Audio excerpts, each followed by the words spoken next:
Wunno eyalonga Grace Kani avuddeyo mu lwatu n'abyeyogerera mbiina maaso awo tamala emirundi Junior naye tatubuzeemu Ldyia Jasmine mulina Eddy kenzo waliwo na Rema Namakula bonna mbalina naye nga mugamba mutya mwasiibye mutya mwasuze mutya kansuubire muli bulungi ng'enkola yaffe mbasaba vidiyo eno mugimpeere like era n'ensaba gwe wenna mukwano atannaba kusubscribinga wano ku Suvi News nti mukwano subscribinga era onyigende mu notification bell oleme kusubwanga byonna byemba nteekayo munnange mwana muwala Ldyia Jasmine avuddemu omwaso oluvannyuma lw'okubeera nga baalufuula oluyimba mbu y'omu ku baalemesa Rema Namakula obufumbe wa Eddy kenzo munnange agambye mundekenze munnange bana abantu bo just mikwano gyange nti kisooka Rema Namakula mukwano gwange sinali siyiza kumulyamu lukwe ate kwagala Eddy kenzo ate ne Eddy kenzo naye mukwano gwange munnange ne bamubuuza ku kya tebo ebiseera ebisinga buli wabeerayo emikolo lwaki tebo ziba zeesimbiriganyiriza Eddy kenzo munnange ekyo kyatunyonyodde n'atugamba mbu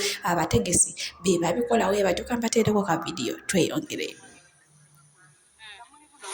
Meanwhile, I love this question because I'm camera from that time. In the abantu bange anyway, nze ndi blessed nti bafani bange bamanyi what I am and what I stand for. Siri muntu wa ntalo, siri muntu wa I even met Rema. We've met Rema. Me and Rema meet all the time so much. That shogerako knew me, I would never say anything bad about Rema. Rema is my friend. And she knows. So I don't need to explain to the media or to the people. As long as me and her are good, we're good. It was a no. You got something. You got you got something that was happening on stage. Nemuchigatta.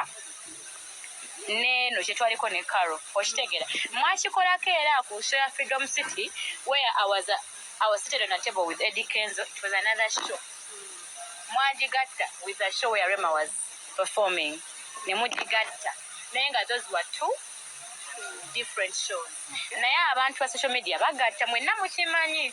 So sigenda kwenyonyo kwekyo.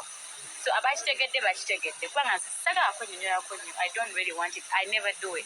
Byebyo munnange n'abizeemu ng'ate mukambwe muzibu nnyo nnyo munnange kino ekintu bulijjo kiwubbya abantu emitwe kabagamba Ldyia Jasmine ddaada n'alemesamu n'obufumbo ate nga yali yeefuula mukwano gwe munnange atugambye ye takirowoozanga nako ekyokwagala Eddy kenzo ate bye byewuunyisa mu nsi tebiggwaayo munnange Sheikh Wumalu eyalonga Grace Kani bannange munnange Grace Kani engeri gy'amanyi okuyisaamu abantu eggaali kati ndowooza ko olwo munnange yagiyisiza mu kyamu kambatereko ka vidiyo naye ate mwewulirireko munnange nga yeewaana era agambye nga tagenze mwetondera munnange ajja kufa n'omulambo gwe gubulaaguziika obwa abantu ennaku zino obusongo bungi nnyo bannange.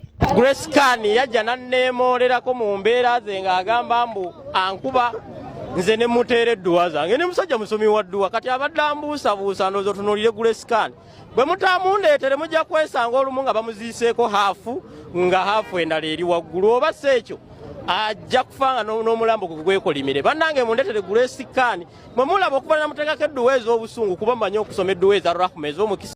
Byebyo tewakyali munnange ate kubuuza kulala kiki ekimaze ku Grace Kani emirembe omwana omuto biki munnange Seeka Wumalu yamulombera edduwa munnange atwawulidde n'edduwa z'ebika waliwo ey'emukisa n'ey'ebisiraani kati ye munnange yamulombera ya bisiraani bannange bibiri ku sayidi ezeeyo twongere okusabira Grace Kani ate mukama amutereeza ate wenguzaako sayidi zeeno ewa iPhone munnange begamba z'ennyimba hiti ku hiti era nga wenjogerera mukwano yafulumiza dda akayimba akatya akayimba akapya bakayita tonsobola naye munnange bo bajaji bakuno batandise dda okugamba mbu wamala kubeerawo obutakkaanya ku sayidi ye ne Sindi wafulumya akayimba tonsobola lwaki takozesezza kigambo kirala mbu kigamba akayimba yakayimbidde Nokia bannange tetunnaba kumanya oba kituufu yakayimbidde Nokia naye nga ekyo ekyamazima iPhone shiba kalungi afulumiza akayimba akapya bibiri mu sayidi ezeeyo ate tamala emirundi Junior muyina mu maaso wano ayina kyatugamba katono nnyo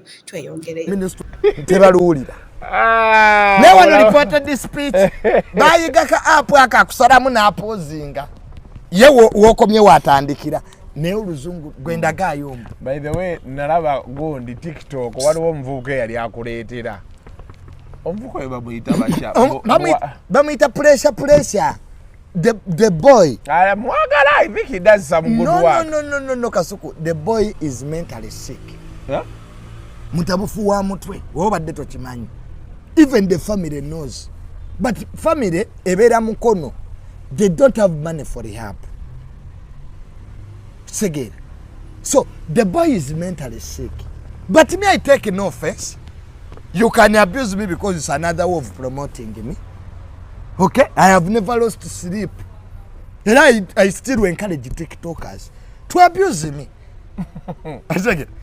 Negative publicity is the best publicity. Wakati level junior jenatuka ko really, what are you going to talk about to me? They have never said about me.